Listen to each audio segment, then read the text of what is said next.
Hello, क्या हाल चाल है बच्चों। गुड आफ्टरनून एवरीवन, कैसे हैं सब लोग। आज होने वाला है एक बहुत इंपॉर्टेंट, बहुत अच्छे, बहुत धमाकेदार चैप्टर का शुभारंभ। तो आज हम लोग 12th क्लास की फिजिकल केमिस्ट्री में एक अगले चैप्टर को शुरू करने वाले हैं, जो हर पॉइंट से, फिजिक्स के पॉइंट से, केमिस्ट्री के पॉइंट से, बोर्ड के पॉइंट से, नीट एग्जाम, जेई एग्जाम, हर एग्जाम के पॉइंट से बहुत ज्यादा इंपॉर्टेंट चैप्टर है। क्या नाम है बच्चों इस चैप्टर का? तो इसका नाम है इलेक्ट्रोकेमिस्ट्री।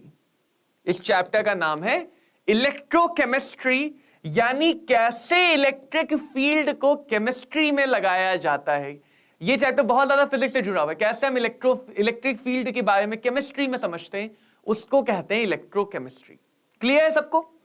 तो इस चैप्टर को बच्चों हम लोग दो हिस्सों में बांट के पढ़ते हैं। अगर मैं तुम्हें यहां से समझाना शुरू करूं तो सबसे पहले बात करेंगे सेल क्या होती है। भैया बैटरी क्या होती है? सेल। अब नीट के बच्चे हैं तो सेल को ये मत कह देना sir cell is the basic fundamental unit of life, cell is the origin of life, cell ही वो चीज है जिससे सब कुछ बनता है। तो यहां पे हम बात कर रहे हैं इलेक्ट्रोकेमिकल सेल की। किसकी बात कर रहे हैं? इलेक्ट्रोकेमिकल सेल की। सेल यहां पे फिजिक्स और केमिस्ट्री में सेल एक इलेक्ट्रिकल डिवाइस है। जैसे घरों में देखते हो ना सेल, बैटरी, वही है ये। कोई भी ऐसी डिवाइस जो इलेक्ट्रिकल एनर्जी को बदल सके केमिकल एनर्जी में, या उल्टा काम भी कर सके, उन सारी डिवाइस को बोलते हैं इलेक्ट्रोकेमिकल सेल। ठीक है, सेल तो बहुत टाइप की है, पर्टिकुलर इलेक्ट्रोकेमिकल मतलब इन दोनों में कन्वर्शन करने वाली।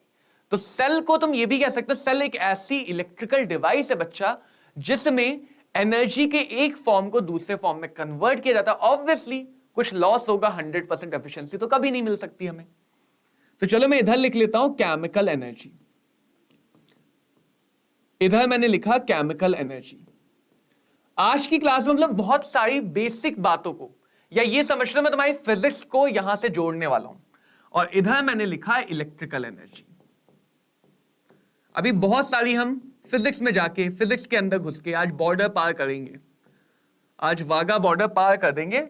केमिस्ट्री में फिजिक्स होगी आज, और धमाकेदार फिजिक्स होगी। ठीक है। सेल मतलब कोशिका। देखा, नीट बच्चे आ ही जाते हैं। सेल मतलब कोशिका, कोशिका, हाँ वो भी होता है। यहां पे सेल का मतलब है बैटरी, या सेल का मतलब। तो सेल दो प्रकार की हो गई बच्चों। एक को बोलते हैं गैल्वेनिक सेल या वोल्टिएक सेल, गैल्वेनिक सेल या वोल्टिएक सेल। और दूसरी सेल को बोलते हैं इलेक्ट्रोलाइटिक सेल। क्या बोलते हैं? Electrolytic cell. तो हमारे सामने सेल या जनरल मतलब हो गया कि जो इलेक्ट्रिकल केमिकल एनर्जी की अदला बदली कर सके। इलेक्ट्रिकल को केमिकल में बदलने वाले को इलेक्ट्रोलाइटिक बोलेंगे। तुमने सुना भी होगा बार बार वर्ड इलेक्ट्रोलाइसिस। तो इलेक्ट्रोलाइटिक सेल के अंदर जो रिएक्शन होती है उसको बोलते हैं इलेक्ट्रोलाइसिस। और केमिकल रिएक्शन को या केमिकल एनर्जी को इलेक्ट्रिकल में बदलने वाले को बोलते हैं गैल्वेनिक सेल।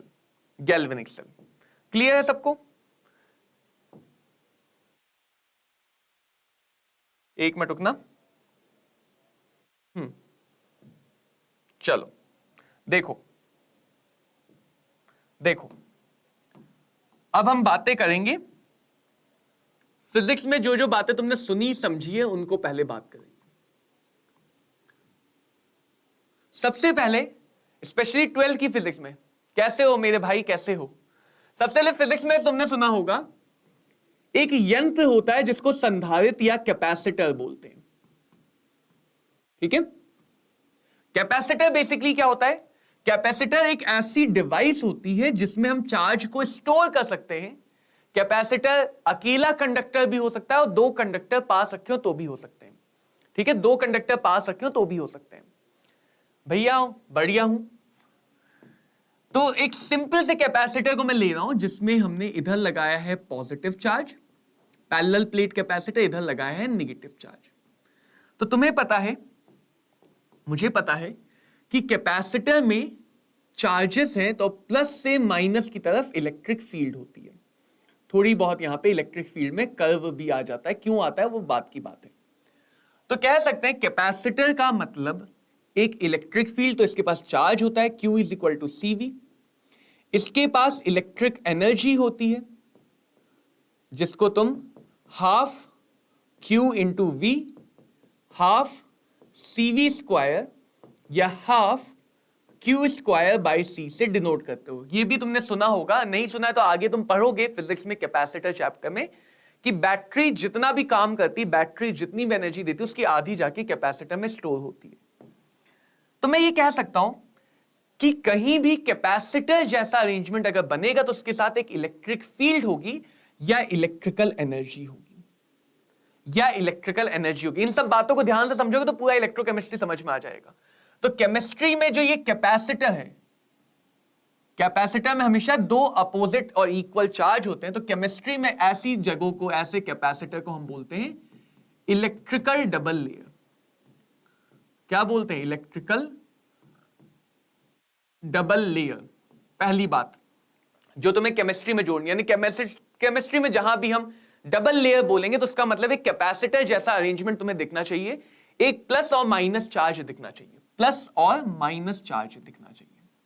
दूसरी बात पे आओ, कैपेसिटर जहां भी होगा, चार्ज जहां भी आएगा उसके साथ एक वोल्टेज एसोसिएट होगा, उसके साथ एक वोल्टेज एसोसिएट होगा। तो केमिस्ट्री में इस वोल्टेज को कहा गया, जो कैपेसिटर में वोल्टेज आता है, इसको कहा गया इलेक्ट्रोड पोटेंशियल।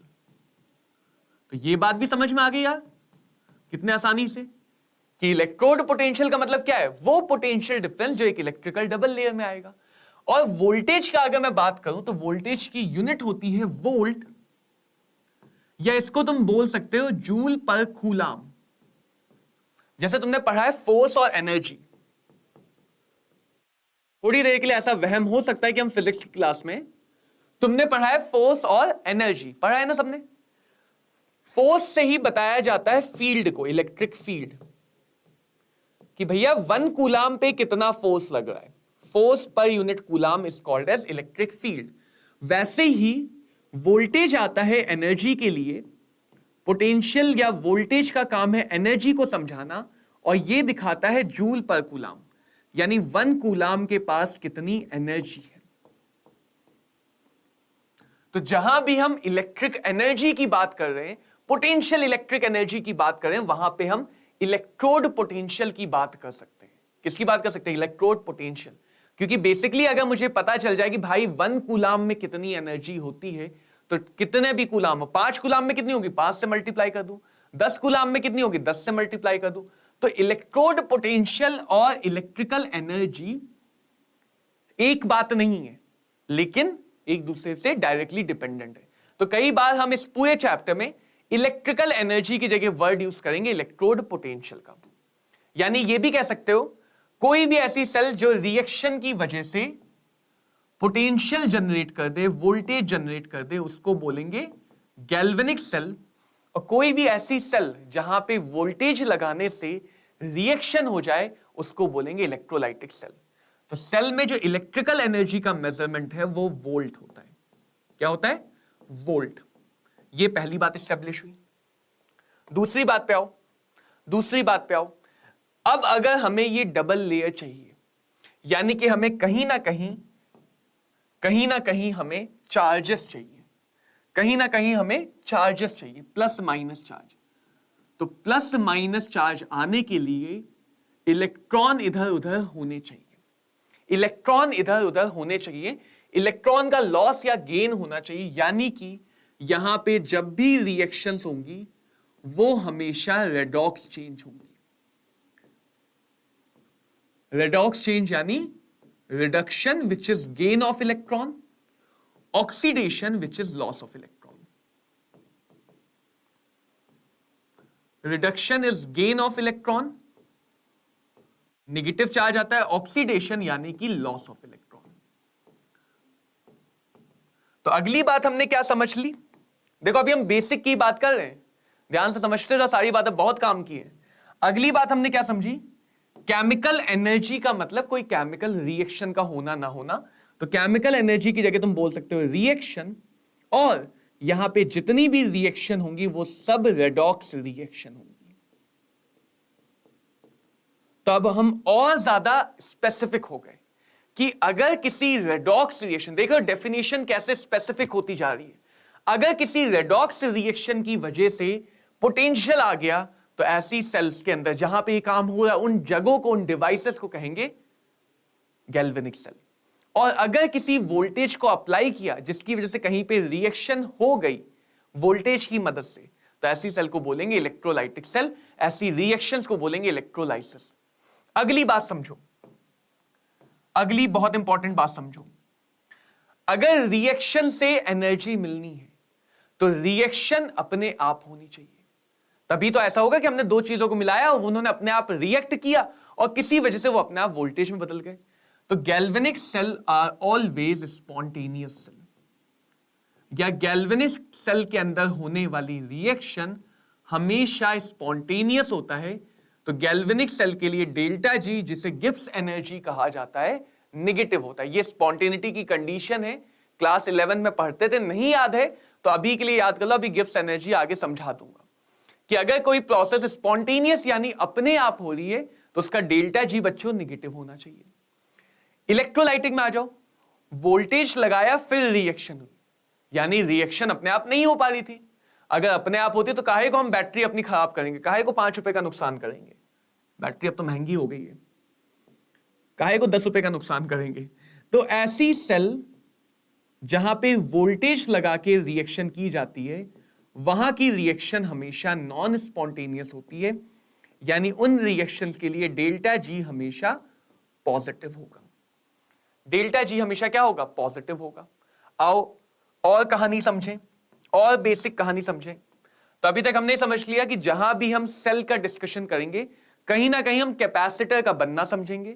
कैपेसिटर के चार्जेस को ही डबल लेयर कहा जाता है और इन चार्जेस के बीच में एक इलेक्ट्रिक फील्ड होगी, उसके साथ एक इलेक्ट्रिक एनर्जी होगी, एनर्जी होगी तो वोल्टेज होगा, उसी वोल्टेज को इलेक्ट्रोड पोटेंशियल कहा जाता है, उसी वोल्टेज को इलेक्ट्रोड पोटेंशियल कहा जाता है। ठीक है, अब देखो डेफिनेशन देख लो, the potential difference produce between electrical double layer, इसी टाइप की डबल लेयर को हम हेल्महोल्ट्ज डबल लेयर भी कहते हैं केमिस्ट्री में। इन सब का सिंपल सा मतलब है, इस सब का सिंपल सा मतलब है कैपेसिटर जैसा अरेंजमेंट। फिजिक्स में जिस चीज को तुम कैपेसिटर कहते हो उसी चीज को यहां पे हम क्या कह रहे हैं, इलेक्ट्रोड, इलेक्ट्रिकल डबल लेयर। और क्योंकि यहां पे हम आयंस को समझेंगे, अभी इस बात को आगे और समझोगे, बट अगर सारी की सारी चीजों का कॉन्सेंट्रेशन 1 मोल्स पर लीटर है, जितनी भी गैसेस है उनका पार्शियल प्रेशर 1 बार या 1 एटमॉस्फेरिक है, वैसे तो 1 बार स्टैंडर्ड कंडीशन बट 1 एटमॉस्फेयर भी चल जाएगा, तो उस केस में जो पोटेंशियल डिफरेंस आता है उसको बोलते हैं standard electrode potential, E not से दिखाते हैं, उसको बोलते हैं भैया स्टैंडर्ड इलेक्ट्रोड पोटेंशियल, उसको किससे दिखाते हैं, ई नॉट से, ई नॉट से दिखाते हैं। अभी हम चैप्टर की भूमिका बना रहे हैं, आगे आओ। अब इस चैप्टर में इतना समझ में आ गया, सारे के सारे चेंजेस रेडॉक्स चेंज है, समझ में आ गया, सारे के सारे चेंजेस कैसे रेडॉक्स चेंज है। तो चलो अब इस केस में आते हैं इलेक्ट्रोड। इलेक्ट्रोड क्या है, इलेक्ट्रोड बेसिकली वो चीजें हैं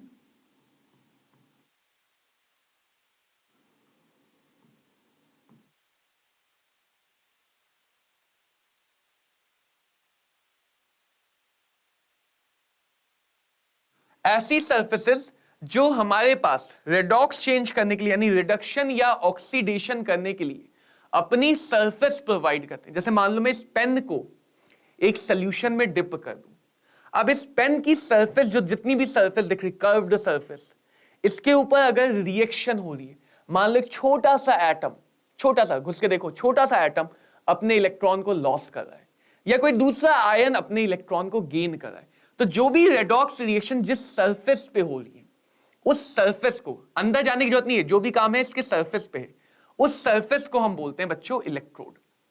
तो इलेक्ट्रोड दो टाइप के हो जाते हैं, यानी बिना इलेक्ट्रोड के रेडॉक्स होगा ही नहीं। अब एक को बोलते हैं एनोड, एक को बोलते हैं कैथोड। साइन से मत याद रखो, एनोड उस जगह को बोलते हैं जहां पे ऑक्सीडेशन हो रहा है। कैल्विनिक सेल में एनोड नेगेटिव होता है, इलेक्ट्रोलाइटिक सेल में एनोड पॉजिटिव होता है। इलेक्ट्रोलाइटिक सेल में एनोड पॉजिटिव होता है। और वो सरफेस जहां पे रिडक्शन होता है,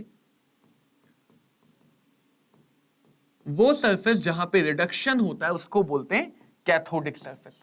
तो साइन बदल सकता है। गैल्वेनिक सेल में एनोड नेगेटिव, कैथोड पॉजिटिव।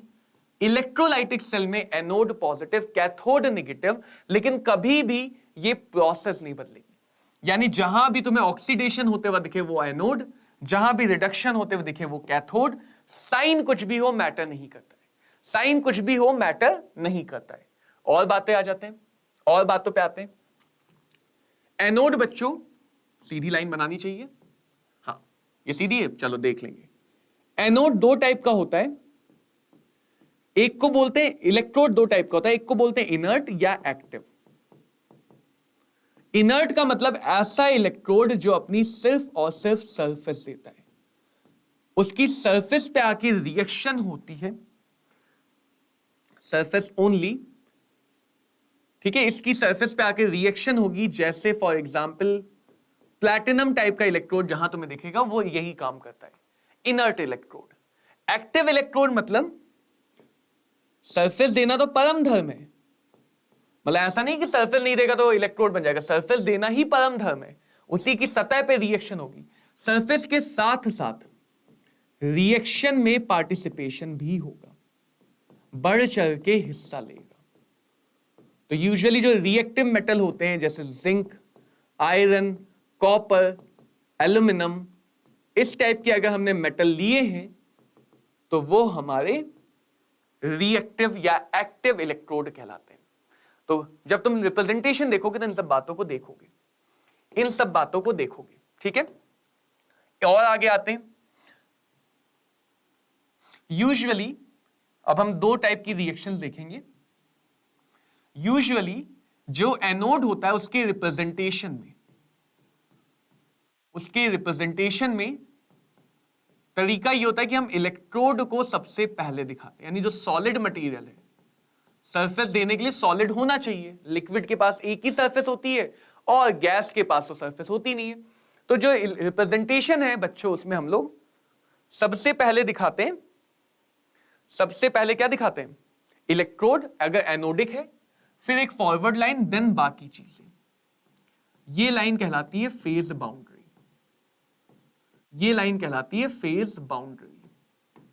और कैथोडिक रिप्रेजेंटेशन की अगर बात करें तो उसमें सब कुछ दिखाने के बाद इलेक्ट्रोड सबसे लास्ट में होता है। तो रिप्रेजेंटेशन अगर तुम्हें दिया हुआ है, उसी से तुम डिसाइड कर पाओगे कि वो रिप्रेजेंटेशन कैथोडिक है या एनोडिक है। चलो ठीक है सर, ये बात समझ में आ गई। दूसरी बात क्या है? दूसरे इस चैप्टर में हर सेल में तुम्हें इलेक्ट्रोलाइट वर्ड सुनाई देगा। तो जो वर्ड बार बार आ रहे हैं वो हम सॉल्व करते हुए चल रहे हैं। इलेक्ट्रोलाइटिक का मतलब क्या है?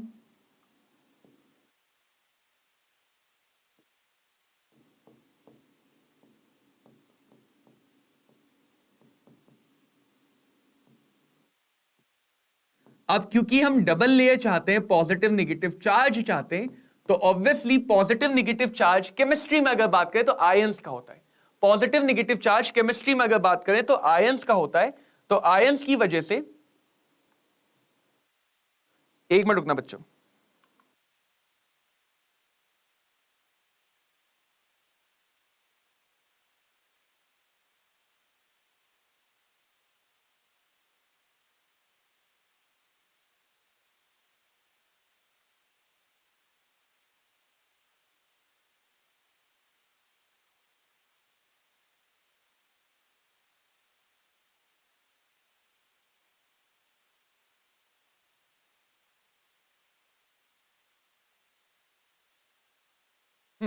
Sorry for the delay. हाँ, तो इलेक्ट्रोलाइट का मतलब क्या है? कोई भी ऐसा कंपाउंड, कोई भी ऐसा सब्सटेंस जो पानी के अंदर डिसॉल्व करने पे तुम्हें आयंस देता है। अब आयंस क्यों चाहिए? क्योंकि जब हम डबल लेयर की बात कर रहे हैं, जब हम डबल लेयर की बात कर रहे हैं, तो वहां पे पॉजिटिव नेगेटिव चार्ज चाहिए। कहीं इलेक्ट्रॉन आएगा, कहीं इलेक्ट्रॉन जाएगा, तो पॉजिटिव नेगेटिव आयंस भी बनेंगे। यानी जो भी हम सारी कहानी पढ़ रहे हैं वो सोल्यूशन के अंदर पढ़ रहे हैं। जो भी हम सारी कहानी पढ़ेंगे समझेंगे वो सोल्यूशन के अंदर पढ़ेंगे। तो इसलिए हमें सोल्यूशन में इलेक्ट्रोलाइट भी चाहिए। Pure water is a very bad conductor of electricity. Pure water के पास खुद के इतने आयंस ही नहीं होते कि वो इलेक्ट्रिसिटी वाला काम कर सके, और हम तो पढ़ना ही चाह रहे हैं इलेक्ट्रिसिटी के बारे में, तो इसलिए इलेक्ट्रोलाइट कंपलसरी हो गया। ठीक है, अगली बात अगर समझे, इलेक्ट्रोड पोटेंशियल में ही अब इतना समझ में आ गया कि सारे पोटेंशियल आएंगे because of redox reaction, because of redox reaction. और रेडॉक्स रिएक्शन बच्चों होती है दो टाइप की। ये सब हमने 11th में रेडॉक्स नाम के चैप्टर में थोड़ा बहुत इंट्रोडक्शन लिया था, वही मैं तुम्हें रिवाइज करवा रहा हूं। ऑक्सीडेशन और रिडक्शन। तो डबल लेयर ऑक्सीडेशन की वजह से भी बन सकती है, डबल लेयर रिडक्शन की वजह से भी बन सकती है। तो हम क्या समझते हैं यहां पे, अगर ऑक्सीडेशन की वजह से पोटेंशियल आया तो उसको बोलते हैं ऑक्सीडाइजिंग या एनोडिक इलेक्ट्रोड पोटेंशियल। ऑक्सीडाइजिंग या एनोडिक इलेक्ट्रोड पोटेंशियल। और अगर रिडक्शन की वजह से पोटेंशियल आया तो उसको बोलते हैं रिड्यूसिंग या कैथोडिक इलेक्ट्रोड पोटेंशियल। और क्योंकि oxidation and reduction process opposite होती है, तो अगर हमारे पास पेयर सेम है, सेम चीजों का पेयर है, नेचर हमने नहीं बदला, तो किसी भी एलिमेंट पेयर के लिए ऑक्सीडाइजिंग पोटेंशियल उसके एनोडिक पोटेंशियल, उसके कैथोडिक पोटेंशियल के या रिड्यूसिंग पोटेंशियल के मैग्नीट्यूड में बराबर होगा। साइन रिवर्स हो जाएगा, साइन रिवर्स हो जाएगा। समझ पाए क्यों होगा साइन रिवर्स? क्योंकि ऑक्सीडेशन और रिडक्शन की प्रोसेस, ऑक्सीडेशन और रिडक्शन की प्रोसेस डायरेक्शन में अपोजिट होती है, डायरेक्शन में अपोजिट होती है। तो ये भी एक काम की बात हो गई। ये सारी बेसिक बातें हैं जो हम जगह जगह यूज करेंगे। अब और क्या काम की बात हुई? कंप्लीट रिएक्शन को कहा जाएगा सेल रिएक्शन। क्योंकि भाई ये तो सुना हुआ है ना भैया कि रेडॉक्स अकेले हो ही नहीं सकता है। लॉस ऑफ इलेक्ट्रॉन होगा तो कहीं ना कहीं गेन होना ही चाहिए, गेन होगा तो कहीं ना कहीं लॉस होना चाहिए। ऐसा तो हो नहीं सकता किसी ने खोया किसी ने ना पाया। तो रेडॉक्स रिएक्शन में कभी भी ये दोनों अकेले अकेले हो नहीं सकते। तो इन दोनों पार्ट को कहा गया हाफ सेल या आधी रिएक्शन।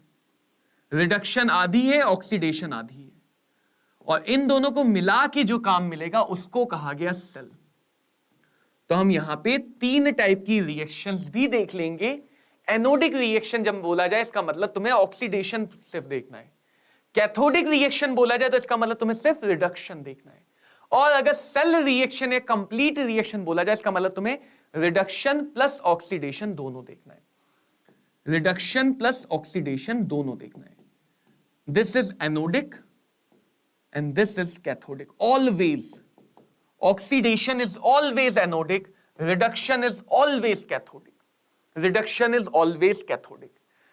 इसी तरह अगर हम बात कर लें स्टैंडर्ड रिडक्शन पोटेंशियल की, तो स्टैंडर्ड मतलब जब सब कुछ स्टैंडर्डाइज है, तो एसआरपी बोलते हैं स्टैंडर्ड रिडक्शन पोटेंशियल को, और एसओपी बोलते हैं स्टैंडर्ड ऑक्सीडाइजिंग पोटेंशियल को, स्टैंडर्ड ऑक्सीडाइजिंग पोटेंशियल को। आओ अब और बात समझ ले, अब और बात समझे पोटेंशियल डेवलप कैसे होता है।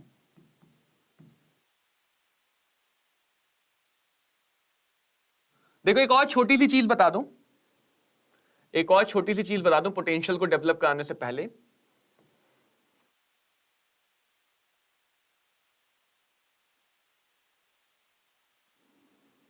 फिजिक्स में ऐसे सर्किट देखे होंगे कि एक सर्किट है जिसमें कोई डिवाइस लगी है, रेजिस्टेंस, कैपेसिटर, इंडक्टर कुछ भी लगा है, और बीच में हमने एक बैटरी लगा दी। ये बैटरी का प्लस, ये बैटरी का माइनस। ठीक है, करंट तुमने सुना होगा प्लस टर्मिनल से निकलता है और स्विच को बंद करने पे नेगेटिव टर्मिनल में जाता है, पूरी करंट का फ्लो तभी होता है स्विच बंद होता है, और इलेक्ट्रॉन करंट के अपोजिट डायरेक्शन में फ्लो करते हैं, इलेक्ट्रॉन करंट के अपोजिट डायरेक्शन में फ्लो करते हैं। तो जो फिजिक्स में तुम पढ़ते हो वो बैटरी के बाहर का हिस्सा पढ़ते हो। फिजिक्स में जो तुम पढ़ते हो बैटरी के बाहर का हिस्सा, ओम्स लॉ, ये फालतू नॉट फालतू के, लेकिन सारे लॉस पढ़ते हो, तो इनको हम यहां पे केमिस्ट्री में बोलते हैं एक्सटर्नल सर्किट। केमिस्ट्री में क्या बोलते हैं? External circuit. और ये वाला पोर्शन पढ़ा जाएगा, इसको जूम करके पढ़ा जाएगा केमिस्ट्री में, तो इसको बोलते हैं इंटरनल सर्किट। तो केमिस्ट्री में हम सेल के अंदर ज्यादा फोकस है, इसीलिए याद करो, अगर तुमने करंट इलेक्ट्रिसिटी कभी पढ़ा है या आगे पढ़ोगे, तो बैटरी के लिए एक वर्ड डिफाइन होता है इंटरनल रेजिस्टेंस, बैटरी के अंदर का रेजिस्टेंस।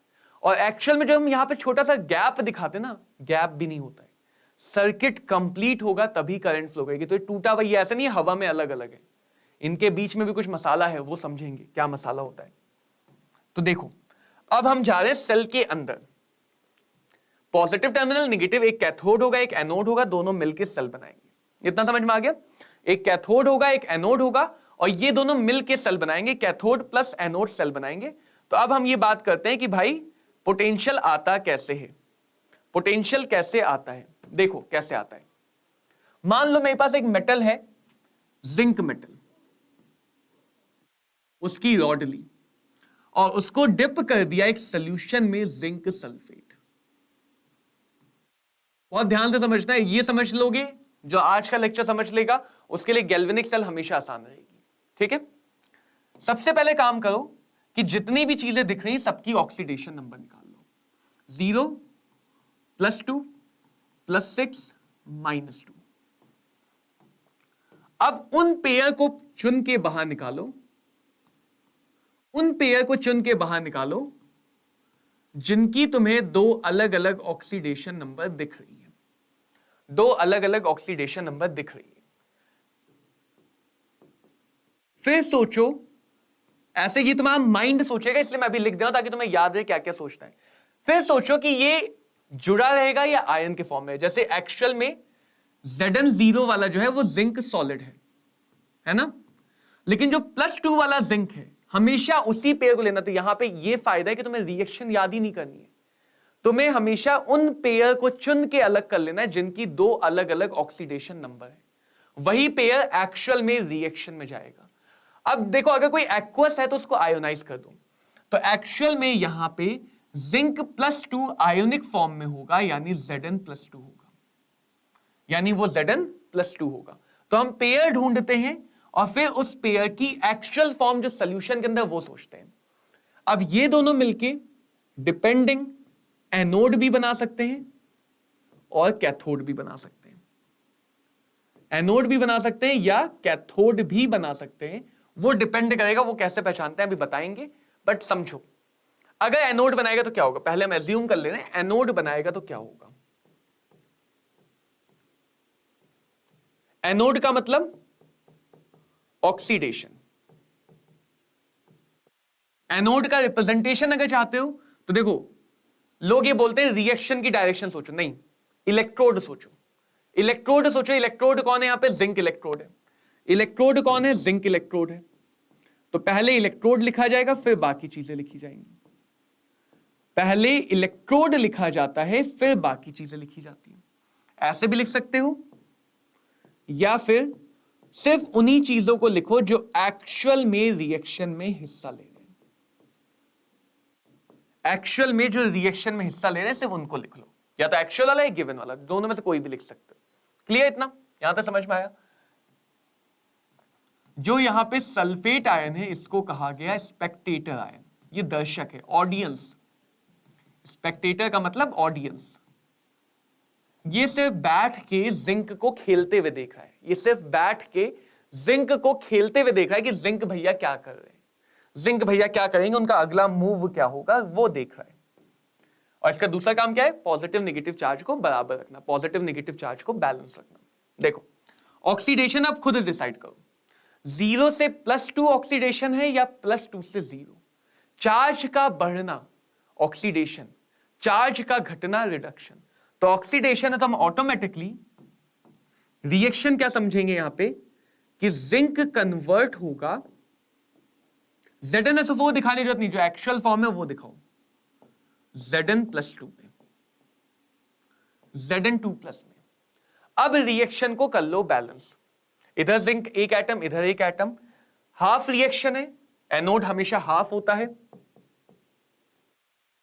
हाफ रिएक्शन में इलेक्ट्रॉन दिखा सकते हैं। इलेक्ट्रॉन दिखाने के लिए यहां पे क्या लगाएंगे, 2 इलेक्ट्रॉन, चार्ज बैलेंस हो गया, इधर का भी नेट चार्ज 0, इधर का भी नेट चार्ज 0, दोनों तरफ का टोटल चार्ज बराबर होना चाहिए। तो चार्ज को बैलेंस करने के लिए इलेक्ट्रॉन लगा लो, और अगर ऐसे नहीं सोच पाते तो हमेशा इलेक्ट्रॉन उस तरफ लगाओ जिधर ज्यादा चार्ज है।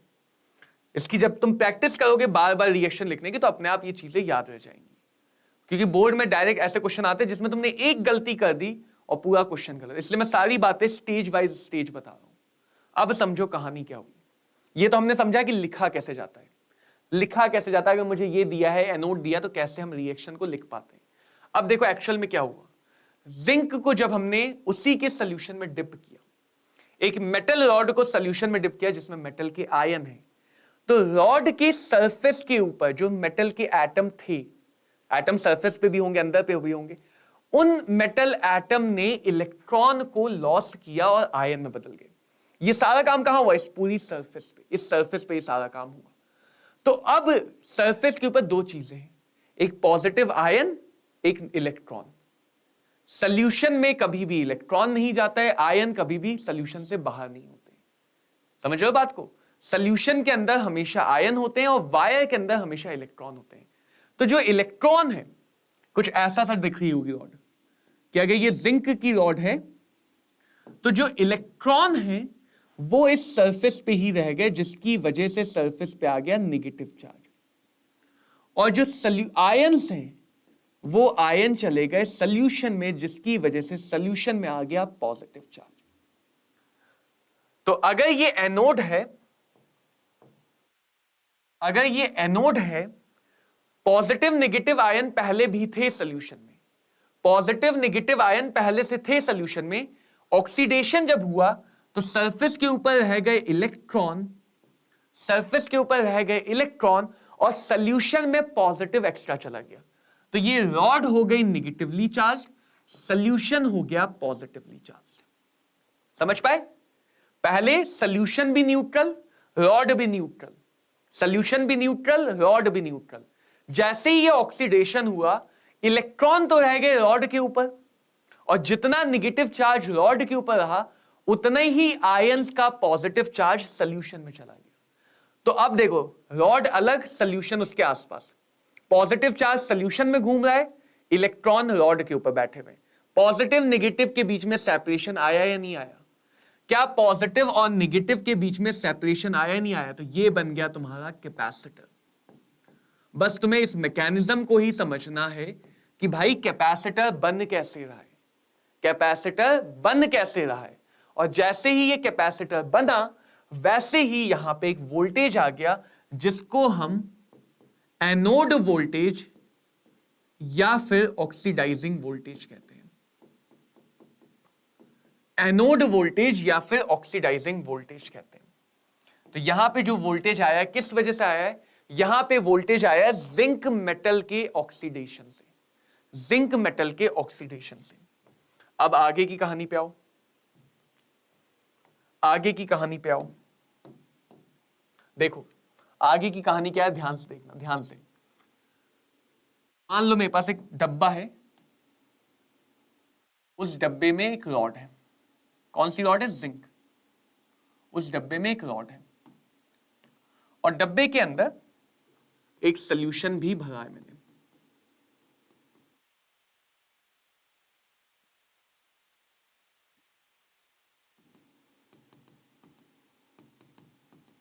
ठीक है, डब्बा, डब्बे के अंदर रॉड और रॉड के अंदर सॉल्यूशन।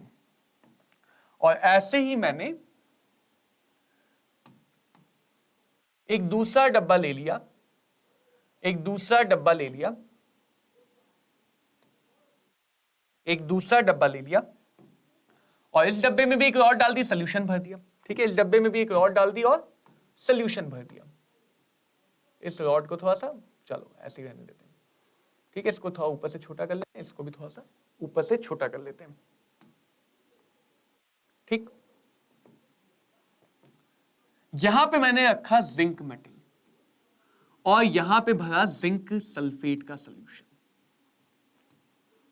ठीक है बात। यहां पे मान लो मैंने भरा सिल्वर मेटल, महंगा सिल्वर, और यहां पे रखा सिल्वर नाइट्रेट का सॉल्यूशन। दोनों जगह पेयर को ढूंढना, हमेशा हमेशा पेयर को ढूंढना तुम्हारा काम, जीवन सुखमय रहेगा। और इन दोनों को मैंने कनेक्ट कर दिया एक वायर से, और बीच में क्या लगा दिया, एक्सटर्नल सर्किट। जब भी समझाया था ना रेजिस्टेंस वो सब लगा, मतलब मैंने इन दोनों को एक रेजिस्टेंस के लेफ्ट और राइट में जोड़ दिया, रेजिस्टेंस के लेफ्ट और राइट में जोड़ दिया। अब देखो जिंक और सिल्वर दोनों मेटल है, मेटल हमेशा पहले चाहता है ऑक्सीडाइज होना, मेटल हमेशा पहले क्या चाहता है, ऑक्सीडाइज होना। लेकिन जिंक ज्यादा रिएक्टिव है, तो ऑटोमेटिकली, ये बात हम इलेक्ट्रोकेमिकल सीरीज से भी समझेंगे, जो ज्यादा रिएक्टिव है वो पहले ऑक्सीडाइज होगा। यानी जो पीछे हमने रिएक्शन समझी थी, जिंक अपने आप एनोड बन जाएगा, जिंक बच्चों अपने आप इलेक्ट्रोड बन जाएगा, एनोड। तो जिंक के सॉल्यूशन में रॉड पे जो है, जिंक वाली रॉड पे बहुत सारा नेगेटिव चार्ज आ जाएगा इलेक्ट्रॉन का। सॉल्यूशन जो पहले न्यूट्रल था, क्योंकि जिंक और सल्फेट एक दूसरे के चार्ज को बैलेंस कर रहे थे, एक्स्ट्रा जिंक आयन सॉल्यूशन में गए तो सॉल्यूशन में आ जाएगा पॉजिटिव चार्ज, सॉल्यूशन में आ जाएगा पॉजिटिव चार्ज, और इस डबल लेयर की वजह से एक वोल्टेज आएगा, ठीक है। आज की क्लास कहानी के नाम की क्लास है, डबल लेयर की वजह से वोल्टेज आएगा। अब क्योंकि दोनों कनेक्टेड है, दोनों कनेक्टेड है, एक जल्दी से जाके एनोड बन गया, मतलब दो जगह खाली थी, एक एनोड की कुर्सी एक कैथोड की कुर्सी, तो एक जाके एनोड बन गया, अब दूसरे को जाके कैथोड पे बैठना ही पड़ेगा। तो एक के एनोड बनने की वजह से जो ज्यादा रिएक्टिव है वो अपने आप एनोड बना लेता है, इसलिए कम रिएक्टिव को फिर कैथोड मजबूरी में बनाना पड़ता है। तो हमेशा अगर हमने दो पार्ट ऑफ सेल को जोड़ा है, दो पार्ट ऑफ सेल को जोड़ा है, तो वहां पे हम एनोड और कैथोड में डिसीजन लेते हैं रिएक्टिविटी के बेसिस पे, कि पहले जिसका ऑक्सीडेशन हो जाए वो अपने आप एनोड बन जाएगा, फिर जिसका रिडक्शन हो जाए वो अपने आप कैथोड, वो फिर अपने आप मजबूरी में कैथोड बनेगा। बेटा कहानी है ये इलेक्ट्रोकेमिस्ट्री की। कई हजार साल पहले दो राजा रानी हुआ करते थे, एक एनोड राजा थे और कैथोड रानी थी। और उस टाइम पे आज के जमाने की तरह चीजें नहीं होती थी, उस टाइम पे जो घर का मालिक होता था, जिसका राज चलता था घर में, वो राजा हुआ करता था। वैसे यहां पे जो एनोड राजा है वो यहां पे घर के बारे में सारे बड़े फैसले लेगा, और जो छोटे मोटे फैसले हैं वो कैथोड रानी लेंगी, ठीक है। तो यहां पे राजा रानी की कहानी है। अब समझो, इलेक्ट्रॉन बने, धीरे धीरे इलेक्ट्रॉन वायर में बहना शुरू हुए, ये रॉड नेगेटिव, धीरे धीरे इलेक्ट्रॉन वायर में बहना शुरू हुए, तो बहते बहते आ गए यहां तक। अब इसको मजबूरी में क्या बनना है, कैथोड। पेयर देखो, पेयर तो वही Ag है तुम्हारे पास, सॉलिड वाला, और Ag+ है। खुद सोचो, 0 से +1 ऑक्सीडेशन होगा, मतलब हमें क्या चाहिए, रिडक्शन, हमें क्या चाहिए, रिडक्शन। तो 0 से +1 रिडक्शन होगा, या +1 से 0, तो रिडक्शन होगा +1 से 0। यानी इस कैथोड रानी के जो भी काम है सब मजबूरी के हैं, सारे काम मजबूरी में हो रहे हैं। मजबूरी में इसलिए हो रहे हैं कि ये चाहता नहीं था रिडक्शन करना, बट करना पड़ रहा है। और रिडक्शन के लिए जो इलेक्ट्रॉन है, जो इलेक्ट्रॉन, अब ये लाइन ध्यान से सुनना, जो इलेक्ट्रॉन है वो कभी भी सोल्यूशन में तो जा नहीं सकता, मजबूरी, वो तो बॉर्डर क्रॉस कर नहीं सकता, वरना उड़ा दिया जाएगा रॉकेट से। तो यहां पे जो रॉड का पॉजिटिव आयन है वो कैसे आएगा, सोल्यूशन में पॉजिटिव था, पॉजिटिव कहां था, सोल्यूशन में, तो रिड्यूस होने के लिए सारा का सारा पॉजिटिव धीरे धीरे रॉड पे जाना शुरू करेगा। तो रॉड पे क्या आना शुरू होगा, पॉजिटिव चार्ज, रॉड पे क्या आना शुरू होगा, पॉजिटिव चार्ज, बहुत सारा पॉजिटिव चार्ज उस रॉड की सरफेस पे आ जाएगा, ठीक है। अब क्योंकि सोल्यूशन में पॉजिटिव नेगेटिव पहले बराबर था, पॉजिटिव चला गया रॉड के ऊपर, तो सोल्यूशन के पास बचा क्या? सोल्यूशन के पास बचा एक्स्ट्रा नेगेटिव। सोल्यूशन के पास बचा एक्स्ट्रा नेगेटिव। यहां पे बहुत सारे इलेक्ट्रॉन आए, यहां पे बहुत सारा पॉजिटिव आया, धीरे धीरे कुछ इलेक्ट्रॉन यहां और यहां से खत्म होते रहेंगे। तो यहां पे जो इलेक्ट्रॉन आ रहे, जो इधर से आ रहे हैं, वो इलेक्ट्रॉन थोड़े बहुत पॉजिटिव को समय के साथ क्या करते हैं? न्यूट्रलाइज। तो एक तरह से ये प्रोसेस चलती रहेगी, चलती रहेगी, चलती रहेगी। क्यों, कब तक चलेगी वो भी अभी समझाता हूं, बट देखो तो ये हो गया रिडक्शन, ये हो गया ऑक्सीडेशन। अब सारी बातें एक बार रिकॉल करो। ऑक्सीडेशन में सॉल्यूशन में पॉजिटिव आयन एक्स्ट्रा गए, मैं डायरेक्शन भी लगा देता हूं ताकि तुम्हें बाद में पढ़ते समय याद रहे। सॉल्यूशन में पॉजिटिव आयन एक्स्ट्रा गए और एक डबल लेयर बनी इलेक्ट्रॉन और पॉजिटिव आयन की। ध्यान रखना किसकी डबल लेयर है? इलेक्ट्रॉन और पॉजिटिव आयन की डबल लेयर बनी। वोल्टेज आया एनोडिक वोल्टेज या ऑक्सीडाइजिंग वोल्टेज, यहां पे आ गया। इधर आओ, पॉजिटिव आयन रॉड पे गए, तो पॉजिटिव आयन नेगेटिव आयन इनकी डबल लेयर बनी। पॉजिटिव आयन इलेक्ट्रॉन की डबल लेयर बन रही है, पॉजिटिव आयन नेगेटिव आयन की डबल लेयर बन रही है। यहां पे दोनों आयन है, ये भी आयन है, ये भी आयन है। यहां पे नेगेटिव अंदर पॉजिटिव सोल्यूशन में, यहां पे उल्टा पॉजिटिव अंदर नेगेटिव सोल्यूशन में। इसीलिए कहते हैं कैथोड एनोड रिवर्स प्रोसेस होते हैं। कैथोड और एनोड क्या होते हैं? रिवर्स प्रोसेस होते हैं। और अगर तुम चाहते हो कंप्लीट रिएक्शन लिखना, जिसको हम आगे चल के सेल रिएक्शन बोल देंगे, तो कंप्लीट रिएक्शन यानी कंप्लीट रेडॉक्स रिएक्शन में हम एनोड और कैथोड को जोड़ देते हैं। एनोड कैथोड तो आधा इधर से ना। कंप्लीट कब होगा परिवार? जब राजा रानी साथ होंगे, तो राजा रानी को जोड़ दो। अब अनुपात बराबर होना चाहिए, इक्वालिटी का जमाना है। यहां 2 इलेक्ट्रॉन, यहां 1 इलेक्ट्रॉन, गड़बड़ है। तो रानी 2 मत कर देना, रानी 2 लोगों जितनी भारी पड़ेंगी राजा पे। तो 2 इलेक्ट्रॉन कट गए।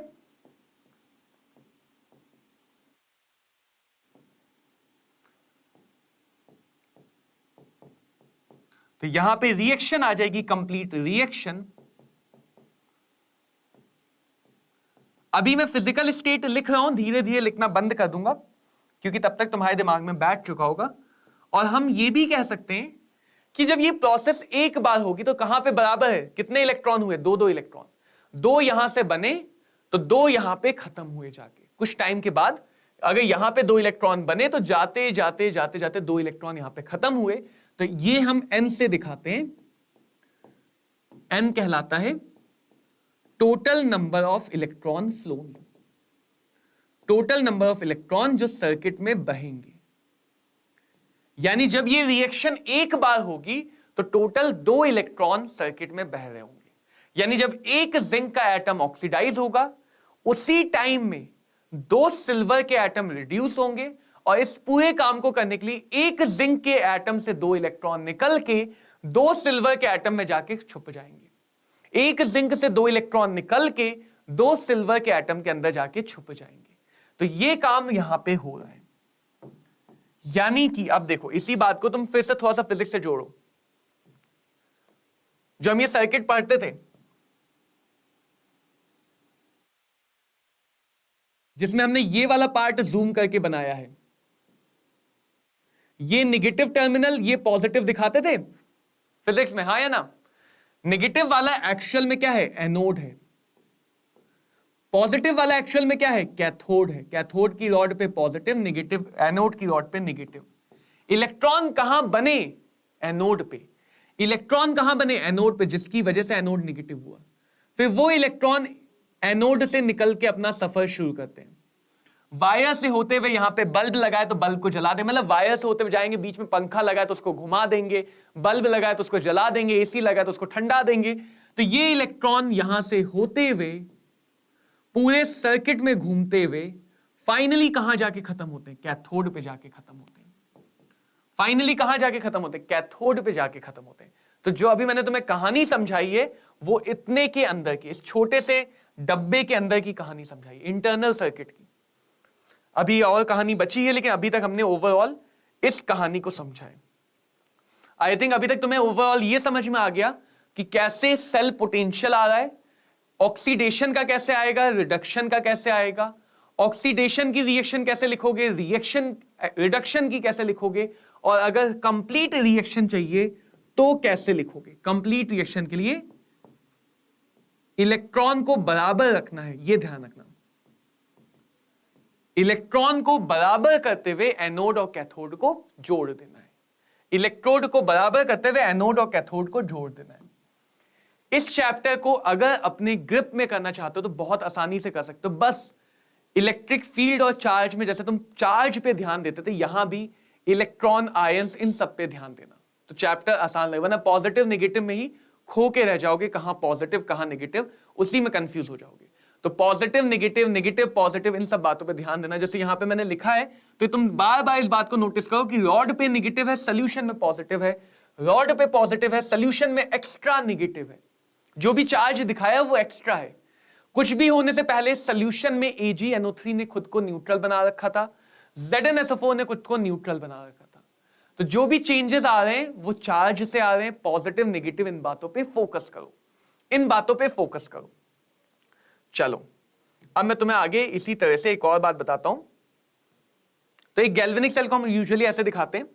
एनोड पे क्या हुआ, आयन गया सोल्यूशन में, ये डायग्राम है, आयन गया सोल्यूशन में, इलेक्ट्रॉन है यहां पे, वो इलेक्ट्रॉन एनोड से चले, बीच में बल्ब था, बल्ब जलाया, कैथोड पे गए, आयन गया सोल्यूशन में, यहां पे पॉजिटिव, यहां पे नेगेटिव आ गया, यहां पे नेगेटिव, यहां पे पॉजिटिव आ गया। अब कुछ बच्चे कहेंगे सर यहां पे तो ये इलेक्ट्रॉन चला गया, फिर यहां नेगेटिव क्यों बचा। कुछ बच्चों को ये भी कुछ बच्चों के दिमाग में ये भी डाउट आएगा, सर इलेक्ट्रॉन तो चला गया, बने बहुत सारे, गए थोड़े से, वायर सारे इलेक्ट्रॉन एक साथ नहीं ले जाएगा। तो 1000 इलेक्ट्रॉन बने तो 100 इलेक्ट्रॉन गए, फिर 100 और बने, 100 और गए, तो थोड़े बहुत रेसिडुअल इलेक्ट्रॉन बचे रहते हैं, थोड़े बहुत रेसिडुअल इलेक्ट्रॉन बचे रहते हैं। ठीक है, अब इसको समझो, अब इसको समझो। धीरे धीरे क्या होगा, इस डायग्राम में देखो, धीरे धीरे क्या होगा, प्रोसेस होती रहेगी, पॉजिटिव बढ़ता रहेगा, प्रोसेस होती रहेगी, पॉजिटिव आता रहेगा, प्रोसेस अगर होती रही, नेगेटिव आता रहेगा सॉल्यूशन में, सॉल्यूशन में नेगेटिव आता रहेगा। तो अगर सिर्फ इतना ही काम हो रहा होता, अगर सिर्फ इतना ही काम हो रहा होता तो ये पॉजिटिव कुछ समय बाद इन इलेक्ट्रॉन को और ज्यादा खींचने लगेगा। एनोड राजा के पास कुछ रानियां इधर अलग से महल में भी हैं, समझ रहे हो। तो ये इलेक्ट्रॉन, ये पॉजिटिव चार्ज खींचने लगेगा। तो अब इलेक्ट्रॉन को आगे जाना मुश्किल हो जाएगा, अब इलेक्ट्रॉन का आगे जाना मुश्किल हो जाएगा। ये नेगेटिव इलेक्ट्रॉन को आने से रोकने लगेगा, ये नेगेटिव इलेक्ट्रॉन को आने से रिपेल करने लगेगा। तो एक इंपॉर्टेंट काम और बचता है कि हमें सॉल्यूशन को बैलेंस फिर भी रखना पड़ेगा, हमें सॉल्यूशन को बैलेंस फिर भी रखना पड़ेगा। हमें यहां के पॉजिटिव चार्ज को, इफेक्ट को खत्म रखने के लिए नेगेटिव चार्ज देना पड़ेगा। तो उसके लिए हम क्या करते हैं, उसके लिए हम यहां पे एक उल्टे यू के आकार की ट्यूब जोड़ देते हैं। एक उल्टे यू के आकार की ट्यूब से इन दोनों को जोड़ देते हैं और इस ट्यूब को बोलते हैं सॉल्ट ब्रिज, लवण सेतु। ये इनके बीच में पुल का काम करता है। इसमें कंपाउंड होता है जली जैसा, जिसे अगर अगर कहते हैं,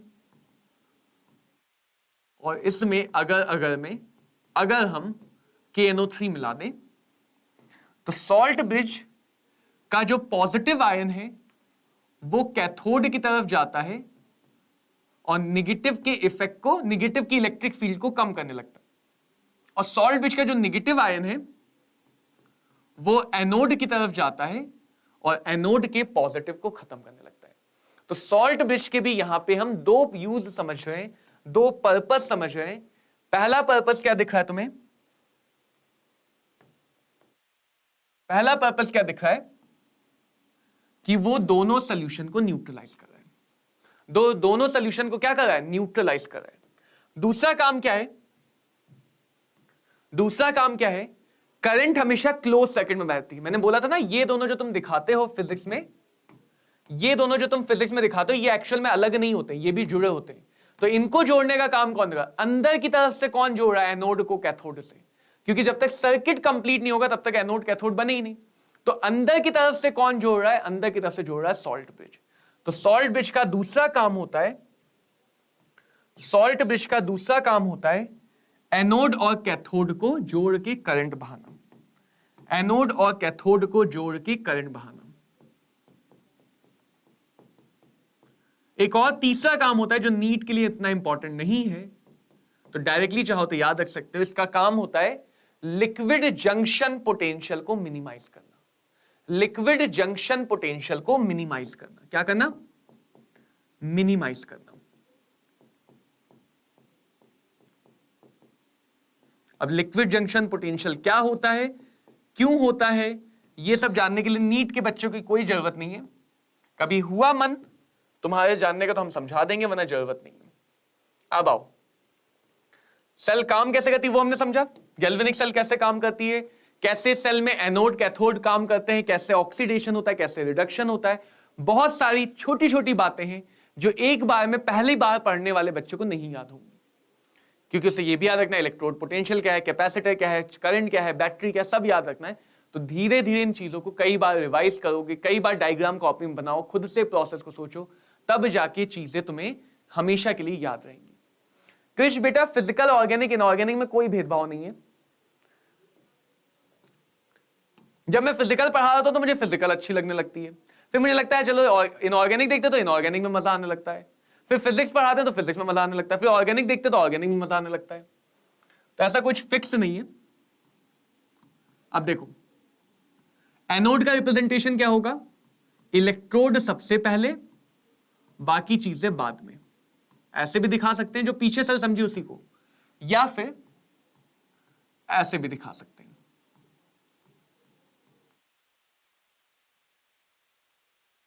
ऐसे कैथोड में क्या करते हैं, ध्यान देना, कैथोड में क्या करते हैं? कैथोड कौन सा? AgNO3 वाला। कैथोड कौन सा? AgNO3 वाला। AgNO3 वाला। तो कैथोड में हम Ag, जो इलेक्ट्रोड है जिसकी सरफेस पे सारा काम, सरफेस किसकी हो रही है? Ag। तो जो इलेक्ट्रोड है उसको अंत में दिखाएंगे। कैथोडिक रिप्रेजेंटेशन में इलेक्ट्रोड को सबसे लास्ट में दिखाते हैं।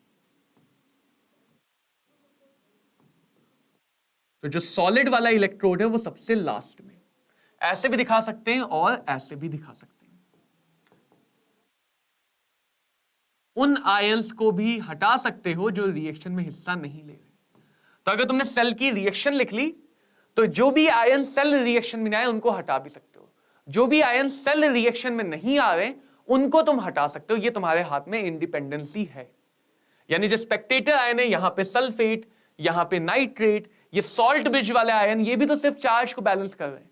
तो जो भी आयन सेल की रिएक्शन में नहीं लिखे जा रहे उनका एक ही काम है, किसी तरह से चार्ज को बैलेंस आउट करना, चार्ज को संभाल के रखना। तो भाई वो चार्ज को संभालेंगे, रिप्रेजेंटेशन में नहीं भी लिखोगे तो चलेंगे। सेल का रिप्रेजेंटेशन, सेल के रिप्रेजेंटेशन में हमेशा लेफ्ट साइड में एनोड, राइट साइड में कैथोड और बीच में दो लाइन, ये दो लाइन सिंबलाइज करती हैं सॉल्ट ब्रिज को। दो लाइन सिंबलाइज करती हैं सॉल्ट ब्रिज को। तो कैथोड क्या, एनोड क्या है? जिंक, सॉलिड है, सॉलिड के बाद पानी में चले गए इसलिए फॉरवर्ड वाली लाइन दिखाती है सॉलिड लिक्विड के बीच की बाउंड्री, फेज बाउंड्री कहते हैं। फिर दो वर्टिकल लाइन सॉल्ट ब्रिज के लिए। फिर एनोडिक रिप्रेजेंटेशन क्या है? AgNO3, एक्वस और Ag सॉलिड। या फिर यहां भी सेल रिप्रेजेंटेशन से भी हटा दो सारे फालतू के आयन जो रिएक्शन में इन्वॉल्व नहीं हो रहे, जो रिएक्शन में इन्वॉल्व नहीं हो रहे उन सब को हटा दो। तो जो बचा वो बचा तुम्हारे पास सेल का काम लायक, जो एक्चुअल मतलब का रिप्रेजेंटेशन है वो वाला। क्लियर? सबको समझ में आ गया? सबको समझ में आ गया? तो बहुत सारी छोटी छोटी बातें चलती आ रही है।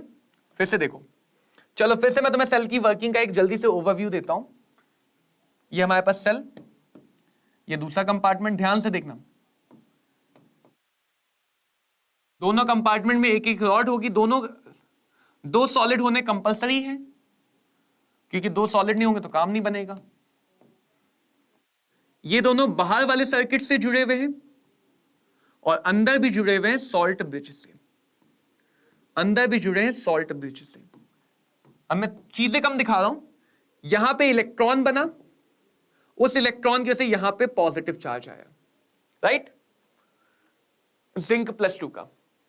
हेलो अर्चना। तो यहां पे इलेक्ट्रॉन बना, यहां पे पॉजिटिव चार्ज आया, वो इलेक्ट्रॉन यहां गया,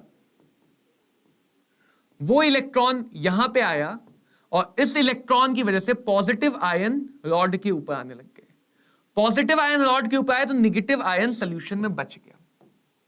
जैसे सिल्वर वाला था तो सिल्वर आयन रॉड के ऊपर आ रहा है, यहां पे जिंक आयन रॉड से नीचे आ रहा है। इसीलिए अगर कभी सोचो, कभी सोच के देखो, जब भी तुम घर में कोई बैटरी देखते हो, उसका हमेशा एक टर्मिनल सड़ जाता है, गल जाता है, रस्ट कर जाता है, कोरोड कर जाता है। देखा है कभी?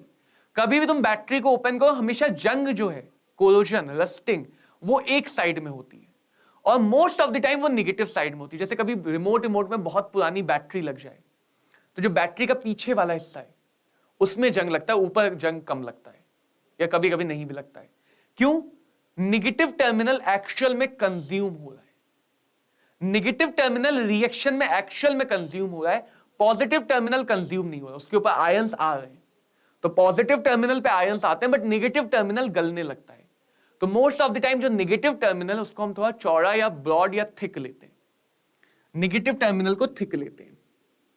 पॉजिटिव टर्मिनल की थिकनेस बढ़ती है क्योंकि उसके ऊपर चीज आके जमा हो रही है। लास्ट पॉइंट क्या था कि पॉजिटिव चार्ज इलेक्ट्रॉन को ना रोके तो जितना पॉजिटिव एक्स्ट्रा आया उतना ही नेगेटिव इधर से एक्स्ट्रा बुला लेते हैं। नेगेटिव चार्ज इलेक्ट्रॉन को रिपेल ना करे आने से, तो जितना नेगेटिव आया उतना ही एक्स्ट्रा पॉजिटिव इधर से बुला लेते हैं। यानी सॉल्ट ब्रिज की मदद से हम चीजों को न्यूट्रलाइज करते हैं। बिल्कुल बेटा, क्या हुआ? राजवंश सर का क्या? यस, बताओ अर्चना, राजवंश सर का क्या? अब अगर बात करें करंट, तो जो कन्वेंशनल करंट होती है,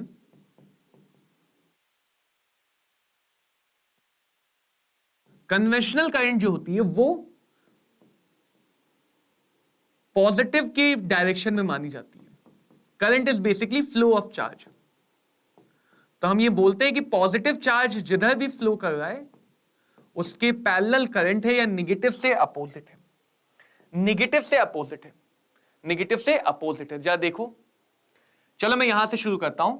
इलेक्ट्रॉन इधर आया तो करंट कैथोड से वायर में गई। याद करो सर्किट, अब इसको मिटा देंगे। करंट तुम यहां से पॉजिटिव टर्मिनल से निकलते हुए दिखाते हो, एक्सटर्नल सर्किट में वायर में गई, वायर से इधर होते हुए रॉड पे आ गई। इलेक्ट्रॉन एनोड से कैथोड गए, इलेक्ट्रॉन एनोड से कैथोड गए तो करंट कैथोड से एनोड आई। तो एक्सटर्नल सर्किट में करंट आती है कैथोड से एनोड की तरफ, या जो तुम फिजिक्स में भी दिखाते हो पॉजिटिव से निकलती हुई नेगेटिव के अंदर घुसती हुई, और ये करंट कहलाती है electronic current, because this is coming because of electron, this is coming because of electron. Electron की वजह से ये करंट आ रही है। फिजिक्स में यहीं पे कहानी खत्म, फिजिक्स में तो यहीं पे कहानी खत्म।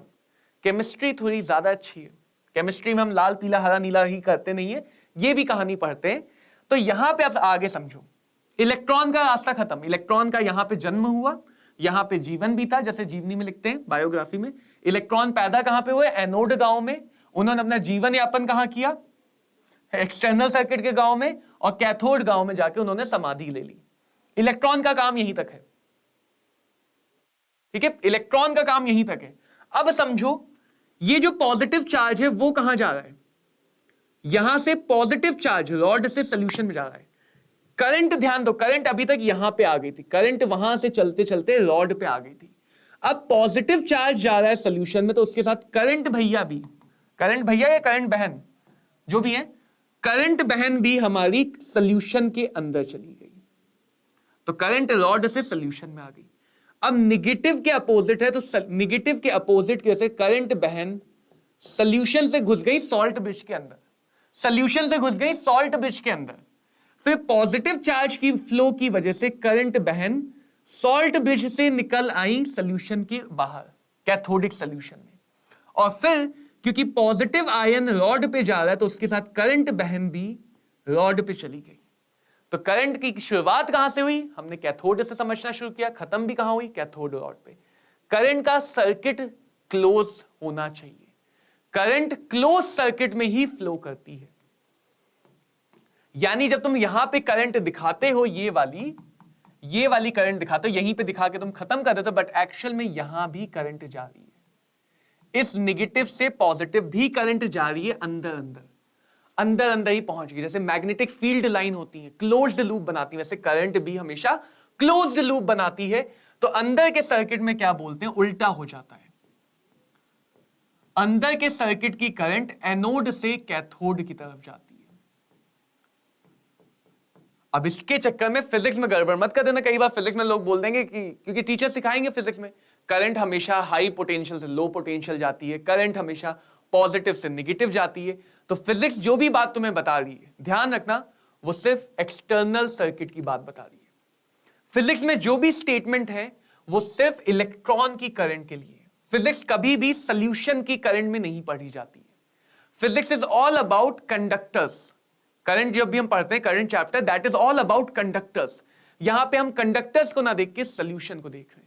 दोनों में थोड़ा सा अंतर है, दोनों में थोड़ा सा डिफरेंस है।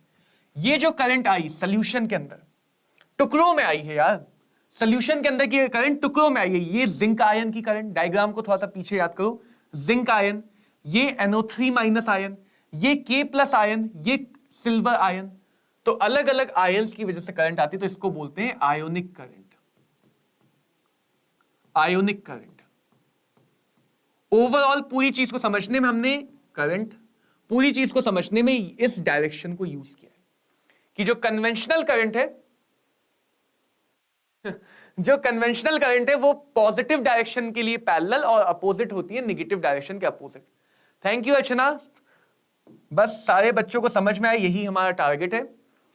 जनरली मैं इसको फिजिक्स से रिलेट ही इसलिए कर रहा हूं क्योंकि करंट, कैपेसिटर, इलेक्ट्रोस्टैटिक, फिजिक्स में तुम लोग बहुत डिटेल में पढ़ते हो, तो मुझे लगता है कहीं ना कहीं अगर मैं इसे फिजिक्स से जोड़ के पढ़ाऊंगा तो अपने आप तुम्हें चीजें ज्यादा लंबे समय तक याद रहेंगी। इसलिए मैं हर बात को फिजिक्स, अभी तुम आगे रेजिस्टेंस, कंडक्टेंस सुनोगे, वहां भी हम फिजिक्स की बहुत बातें करेंगे। ये पूरा चैप्टर ही इलेक्ट्रोकेमिस्ट्री, फिजिक्स तो केमिस्ट्री का सामंजस्य है। ठीक है, सबको समझ में आ गया करंट? तो कई बार ये पूछ लेते हैं चीजें, अब यही सब बातें डायरेक्टली याद रह जाती हैं। क्या अगर कोई तुमसे पूछे भाई एक्सटर्नल करंट किधर से किधर जाती है, कैथोड से एनोड, किसकी वजह से होती है, इलेक्ट्रॉन की वजह से। किसी सेल में अंदर की करंट किधर से किधर जाएगी, बाहर की कैथोड से एनोड, तो अंदर की एनोड से कैथोड, किस वजह से जाएगी, आयंस की वजह से। तो चाहो तो अब ये रिजल्ट, याद रख लो, चाहो तो इसको जब भी मन करे बना के देख लेना, एक बार बना के देख लेना। अब देखो मैं थोड़ा सा तुम्हें और चीजें दिखाता हूं। जैसे पहले इस डायग्राम को देखो, या इससे पहले हम ये देखो, इस वाले डायग्राम को देखो।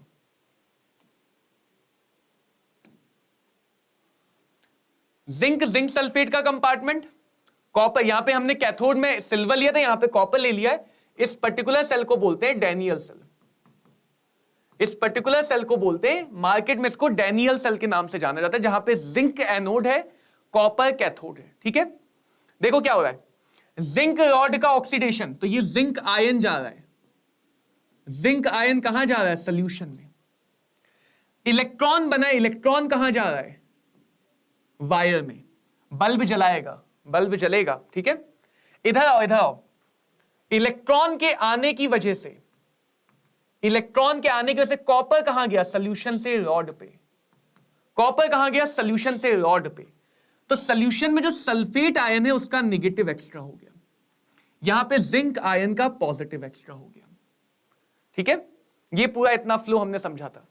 अब इस पॉजिटिव को बैलेंस करने के लिए सॉल्ट ब्रिज का NO3 माइनस आयन कहां आ रहा है, सॉल्ट ब्रिज का NO3 माइनस आयन कहां पे आ रहा है, तो ध्यान दोगे तो सॉल्ट ब्रिज का NO3 माइनस आयन एनोड वाले कंपार्टमेंट के अंदर आ रहा है, और K+ आयन कैथोड वाले कंपार्टमेंट में आ रहा है इस निगेटिव को खत्म करने के लिए। तो सॉल्ट ब्रिज के आयन इसलिए आते हैं, सॉल्ट ब्रिज के आयन इसलिए आते ताकि जो ये एक्स्ट्रा पॉजिटिव आया था या एक्स्ट्रा नेगेटिव आया था, इनको खत्म किया जा सके, इनको खत्म किया जा सके। और अब जाके सर्किट कंप्लीट हुआ, करंट फ्लो करेगी। समझ में आए? सर्किट कंप्लीट हुआ और करंट फ्लो करेगी। बच्चे ABC XYZ पढ़ाई छोड़ दो, सबसे सही तरीका है, ठीक है। अब क्योंकि हम मोस्टली मेटल आयन को बार बार समझेंगे, इसलिए यहां पे एक एग्जांपल ये भी लिया हुआ है, जड़ी नहीं है मेटल आयन, जैसे मान लो H2SO4 है, ये जिंक रॉड, तो जिंक का ऑक्सीडेशन, H+ का यहां पे जाके रिडक्शन, H+ का रिडक्शन, हाइड्रोजन गैस बन जाएगी। तो मेटल भी हो सकता है, नॉन मेटल भी हो सकता है, किसी भी टाइप की सेल हो सकती है। सेल के बनने के लिए हमें सिर्फ दो चीजें चाहिए, एक एनोड जहां ऑक्सीडेशन हो सके, एक कैथोड जहां रिडक्शन हो सके, एक कैथोड जहां पे रिडक्शन हो सके। समझ पाए? अब देखो एक और डायग्राम दिखाते हैं, ये बाद में देखेंगे। जैसे ये वाला देखो, कॉमन बैटरी जो हमें डेली लाइफ में दिखती है वो कुछ ऐसी होती है, ये पॉजिटिव टर्मिनल, ये नेगेटिव टर्मिनल, है ना। कॉमन बैटरी डेली लाइफ की कुछ ऐसी होती है, ये नेगेटिव टर्मिनल और ये पॉजिटिव टर्मिनल। ध्यान से देखना, ध्यान से देखना। जैसे यहां पे मैंने एनोड लिया है जिंक का, एनोड लिया है जिंक का, और कैथोड ले लिया सिल्वर का, जो अभी हमने एग्जांपल समझा था, ठीक है। एनोड लिया जिंक का, कैथोड लिया सिल्वर का। और इसमें अगर देखो, जैसे ही रिएक्शन स्टार्ट हुई, देखो क्या हो रहा है, अगर नोटिस कर पाओ ध्यान से, जो ब्लू वाले वो इलेक्ट्रॉन है, नेगेटिव टर्मिनल एनोड है, नेगेटिव टर्मिनल एनोड है, ब्लू वाले इलेक्ट्रॉन है। तो ब्लू वाले टर्मिनल पे देखो इलेक्ट्रॉन बन रहे हैं, वो इलेक्ट्रॉन गए गए गए बाहर के सर्किट से गए, लाइट जलाई और प्लस पे जाके, अरे प्लस पे जाके खत्म हो गए, प्लस पे जाके खत्म हो गए। देखो नेगेटिव वाले से इलेक्ट्रॉन बन रहे हैं और प्लस पे जाके इलेक्ट्रॉन खत्म हो जा रहे हैं। समझ पाए? समझ पाए? इलेक्ट्रोड कॉम्बिनेशन कुछ भी ले लो, जिंक ले लो, सिल्वर ले लो। तो नॉर्मल जो डेली लाइफ की बैटरी है उसमें भी कहीं ना कहीं एनोड कैथोड होता है, बट वो तुम्हें इस टाइप के डायग्राम में नहीं दिखता है जो हम यहां पे समझ रहे हैं। दो अलग अलग कंपार्टमेंट की जगह वो किसी तरह से जोड़ के एक साथ में बना देते हैं, जोड़ के साथ में बना देते हैं। तो कॉमनली सेल की वर्किंग कुछ ऐसे काम कर रही होती है। आओ ABC XYZ, अगर तुम पढ़ाई ही कर रहे हो इस पर्पस से, तो पढ़ाई पे ध्यान दोगे तो अपने आप जो तुम्हारे पास तमन्नाएं हैं वो खिंची चली आएंगी। तो पढ़ाई पे थोड़ा सा ध्यान दे लो, और किसी भी काम में मेहनत तो करनी पड़ती है, बिना मेहनत के तो कुछ नहीं मिलेगा, ठीक है। चलो, अरे कैसी बातें कर रहे हो तुम, तुम्हारे मम्मी पापा ये बात देखेंगे तो कितना दुखी हो जाएंगे, इतनी मेहनत से जिसको पाला वो ऐसी बात बोल रहा है। देखो एनोड में बच्चे नेगेटिव और पॉजिटिव की डबल लेयर है, ठीक है। एनोड में नेगेटिव और पॉजिटिव की डबल लेयर है, ठीक है, ठीक है, बना लेते हैं। नेगेटिव पॉजिटिव की डबल लेयर है तो नेगेटिव पॉजिटिव का एक वोल्टेज होगा। नेगेटिव को हम छोटे लाइन से दिखाते हैं, पॉजिटिव को बड़ी लाइन से। इसको बोल देते हैं एनोड का पोटेंशियल। कौन सा पोटेंशियल आएगा एनोड पे? Oxidising, oxidising.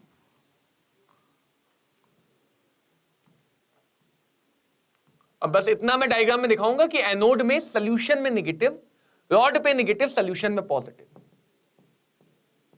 ठीक है। फिर इसके बाद इधर वाले डब्बे में कैथोड है, कैथोड में यहां पे पॉजिटिव है, यहां पे नेगेटिव है। तो एक वोल्टेज कैथोड में भी आएगा जिसमें इधर पॉजिटिव इधर नेगेटिव, और ये आ गया कैथोड का वोल्टेज।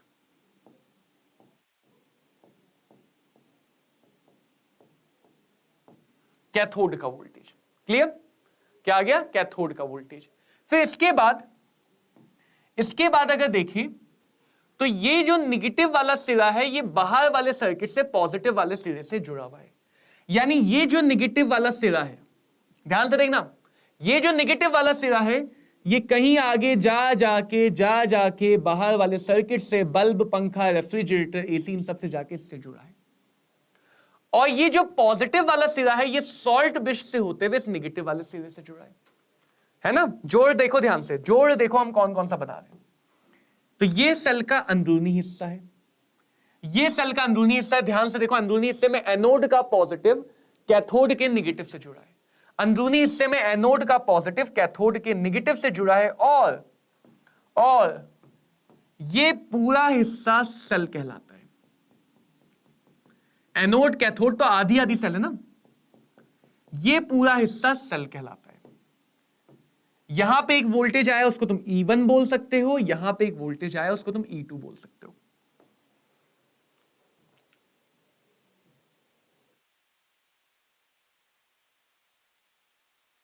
क्या हमने फिजिक्स में कुछ ऐसा भी सुना है कभी जिसको बोलते हैं combination of cell, series parallel combination, कि अगर एक 5 वोल्ट की बैटरी 2 वोल्ट की बैटरी के साथ ऐसे जुड़ी है तो हम कह सकते हैं ये दोनों मिलके टोटल 7 वोल्ट का वोल्टेज देंगे। सीरीज में चार्ज सेम रहता है, वोल्टेज ऐड माइनस हो सकता है। पैरेलल में वोल्टेज सेम रहता है, चार्ज ऐड माइनस होता है। इसको बोलते हैं बैटरी का सीरीज कॉम्बिनेशन।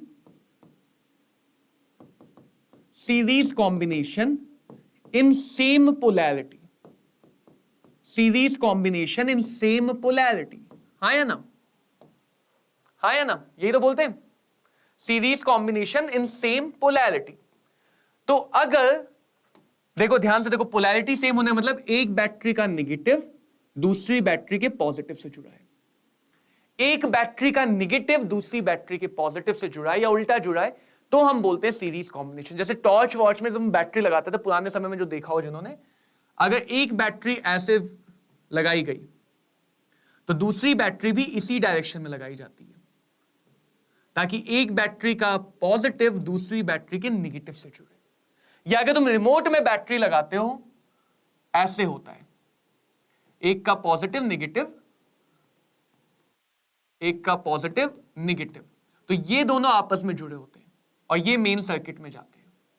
तो जब भी हम 2 या 3 या 4 बैटरी को यूज करते हैं तो उनका वोल्टेज बढ़ाने के लिए यूज करते हैं।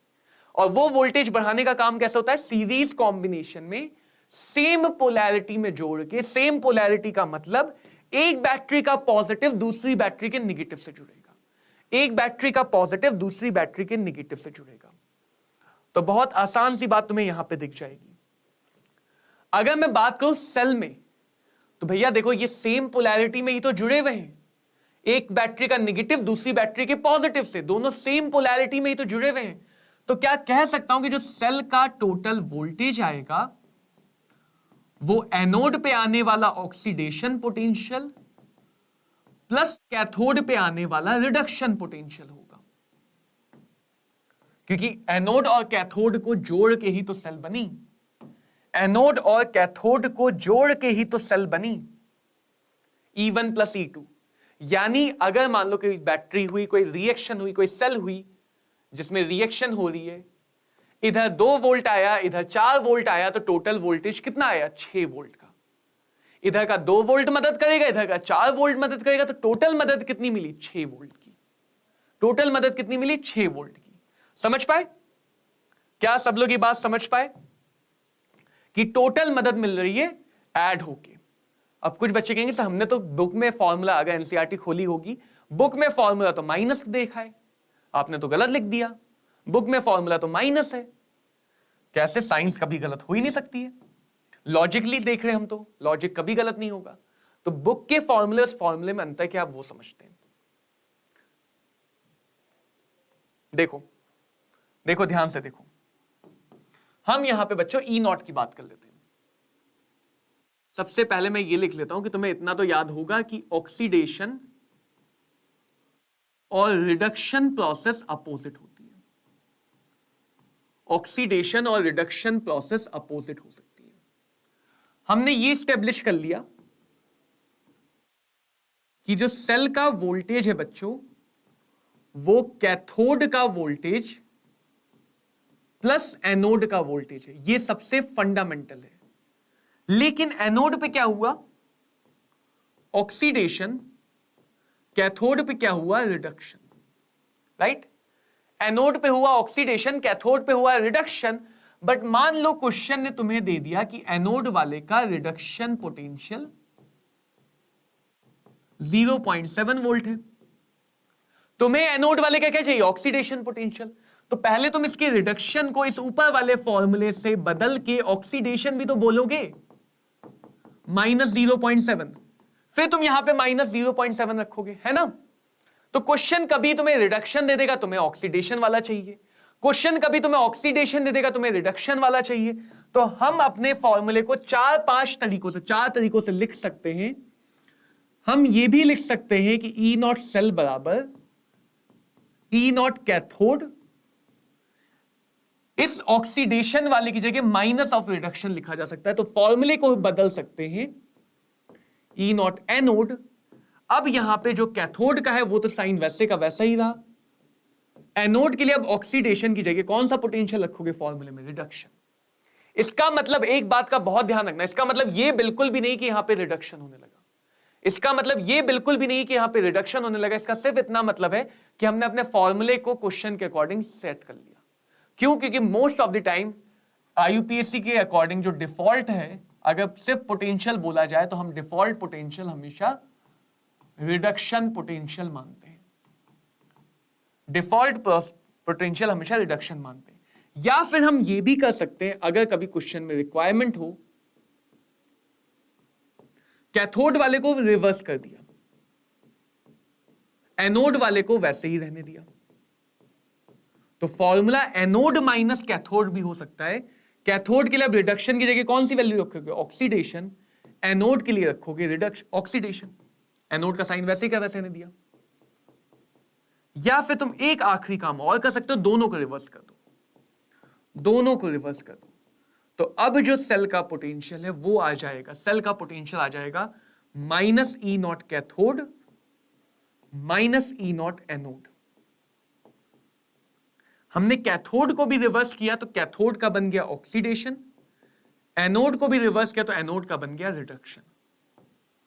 तो ये 4 तरीके हैं एक ही बात को समझने के, एक ही बात को समझने के 4 तरीके हैं। ठीक है, एक ही बात को समझने के 4 तरीके हैं।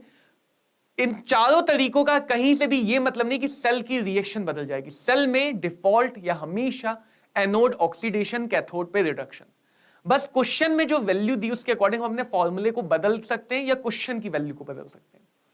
तो बुक में ये वाला फॉर्मूला लिखा होता है, तुम कोई भी एक फॉर्मूला याद रखो, कोई सा भी एक।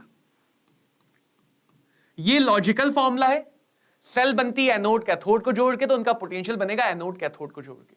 कोई भी एक याद रखो, बुक में ये वाला लिखा हुआ है। अगर हम ये वाला याद रखते तो हमें ये याद रखना है कैथोड माइनस एनोड, और दोनों के लिए जो पोटेंशियल होगा वो रिडक्शन का होगा। दोनों के लिए जो पोटेंशियल होगा वो कौन सा होगा? रिडक्शन का। आइए मैं तुम्हें इसको सवाल से समझाता हूं, सवाल से समझाता हूं। हाँ कृष, 1 साल का ड्रॉप लिया था हमने जेई के लिए। हमारी रैंक उतनी अच्छी नहीं आई थी फर्स्ट ड्रॉप में, मतलब फर्स्ट 12 के साथ। जैसे देखो, ये क्वेश्चन नीट एग्जाम का आया हुआ है, ठीक है, ध्यान से देखना, ध्यान से देखना, बहुत ध्यान से। एक बार क्वेश्चन को पढ़ लो टाइम लेके, फिर इस क्वेश्चन को सॉल्व करेंगे। एक सेल दी हुई है, एक सेल दी हुई है। तुम्हारा बच्चों ऑक्सीडेशन नंबर पे कमांड होना चाहिए। ऑक्सीडेशन नंबर अच्छे से नहीं आती है तो अभी मैं ड्रॉपर के लेक्चर में पढ़ाऊंगा, तो वहां सीख लेना, 2-4 लेक्चर बाद पढ़ाऊंगा। तो जिसको भी ऑक्सीडेशन नंबर नहीं आती है वो ड्रॉपर के लेक्चर में ऑक्सीडेशन नंबर का एक लेक्चर आएगा, वहां पे जरूर सीखना।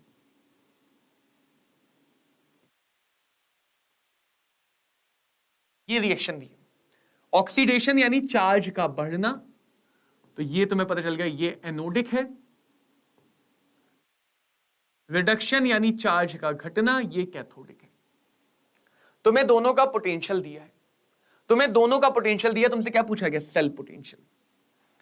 सबसे पहले ये डिसाइड करो कि तुम फॉर्मूला कौन सा लगाना चाहते हो। अगर तुम फॉर्मूला लगाना चाहते हो कैथोड माइनस एनोड का, तो ये बात याद रखो कि यहां पे जब भी पोटेंशियल रखेंगे रिडक्शन का ही रखेंगे। भले एनोड पे ऑक्सीडेशन है, कैथोड पे रिडक्शन है, उसको हमने यहां पे माइनस साइन से एडजस्ट कर लिया है, तो रिएक्शन में जो भी हो रहा है उससे अब नहीं मतलब, अगर हम फॉर्मूला कैथोड माइनस एनोड लगा रहे हैं तो दोनों का रिडक्शन पोटेंशियल रखेंगे। ये एनोड है, ये कैथोड रिएक्शन है ना। अब क्वेश्चन ने जो दिया देखो, इलेक्ट्रॉन लेफ्ट साइड में, इलेक्ट्रॉन लेफ्ट, यानी ये जो दोनों पोटेंशियल दिए हैं ये रिडक्शन वाले ही दिए हैं। फॉर्मूले में क्या चाहिए, रिडक्शन। दिया क्या है, रिडक्शन। छोटा मोटा प्लस माइनस गड़बड़ कर देगा, तो सिस्टमैटिक जाओ, लिख लिख के बार बार करोगे तो धीरे धीरे चीजें दिमाग में बैठ जाएंगी। दिया भी रिडक्शन है, चाहिए भी रिडक्शन, तो पहले कैथोड वाला उठा के रखा 0.34 माइनस एनोड वाला एज इट इज बिना साइन बदले रख दिया -0.76, तो वोल्टेज आ गया +1.10, वोल्टेज आ गया +1.10। तो हमें यह बात समझनी कि गैल्वेनिक सेल का जो इलेक्ट्रोड पोटेंशियल होता है वो कैथोड प्लस एनोड भी हो सकता है, कैथोड माइनस एनोड भी हो सकता है। डिपेंड करता है कि हम फॉर्मूले में किस फॉर्मेट में वैल्यू रखना चाहता हूं। मतलब जैसे मान लो मुझे कहा जाए कि हमेशा +2 रखना है, मैं कहूं नहीं, मैं तो अलग जिद्दी हूं, मैं -2 रखूंगा, तो बात तो वही आ गई ना। तो यही काम यहां पे हो रहा है, समझ पाए। देखो एक और एग्जांपल दिखाता हूं, ये एग्जांपल तो तुम्हारे लिए होमवर्क रहेगा। एक एग्जांपल मैं और दिखाता हूं।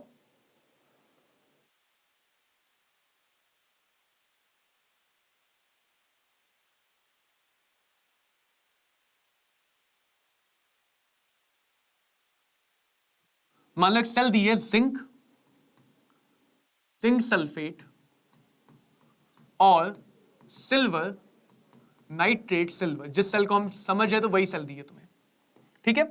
अब मान लेते हैं, अब यहां पे देखो क्या मानते हैं कि तुम्हें मान लो क्वेश्चन में ये भी गिवन है, वैल्यू गिवन हो गया, हम रट के थोड़ी रख सकते हैं मेरी तरह। E0 गिवन है जिंक +2 का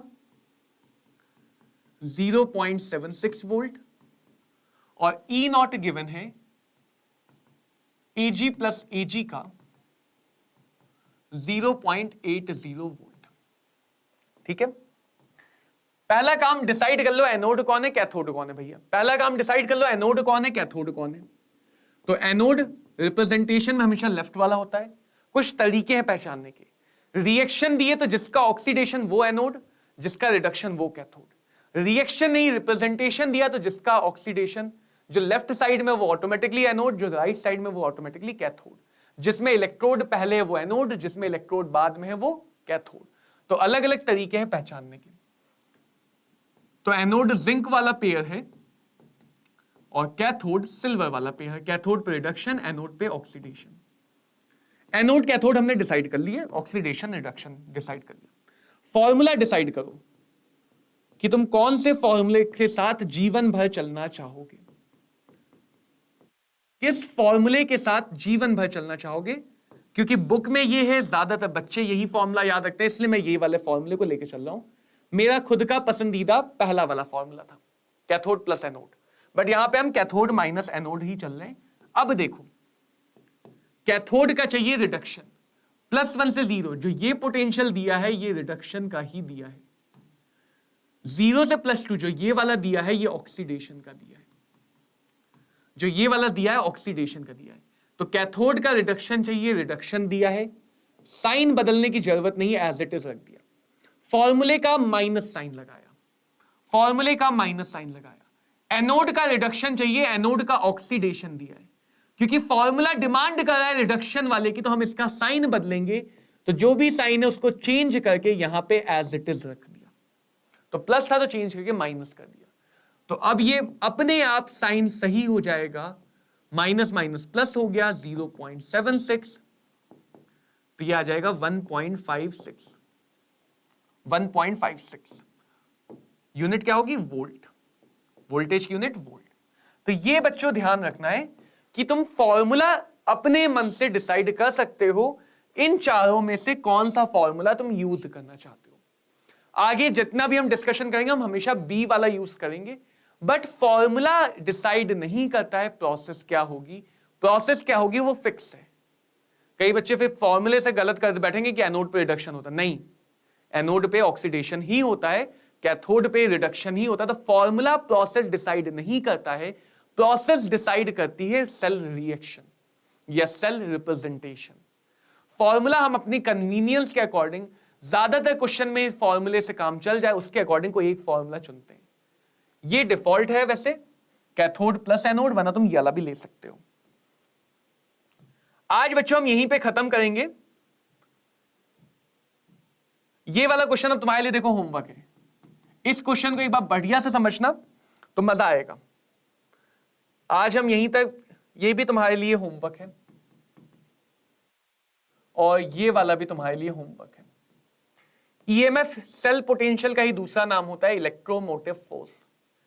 ये तुमने फिजिक्स में सुना होगा इलेक्ट्रोमोटिव फोर्स के बारे में। इलेक्ट्रोमोटिव फोर्स सेल पोटेंशियल का ही दूसरा नाम होता है। सेल पोटेंशियल का ही दूसरा नाम होता है। पहले हम गैल्वेनिक सेल को अच्छे से समझेंगे। जब एक बार गैल्वेनिक सेल खत्म हो जाएगा then we will move on to electrolytic cell. तो आज का तुम्हारा होमवर्क क्या है?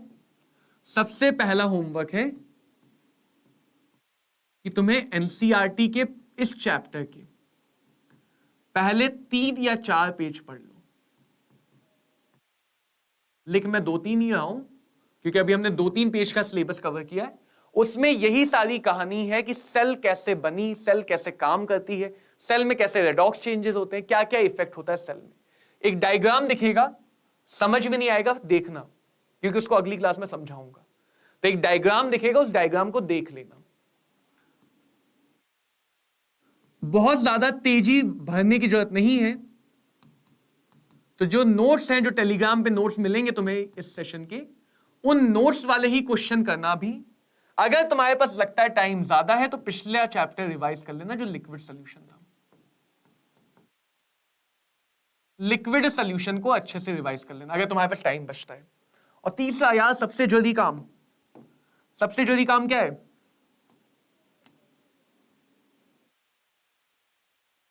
तो कीप स्माइलिंग बच्चों, मिलते हैं अगली क्लास में। Thank you very much, have a great day.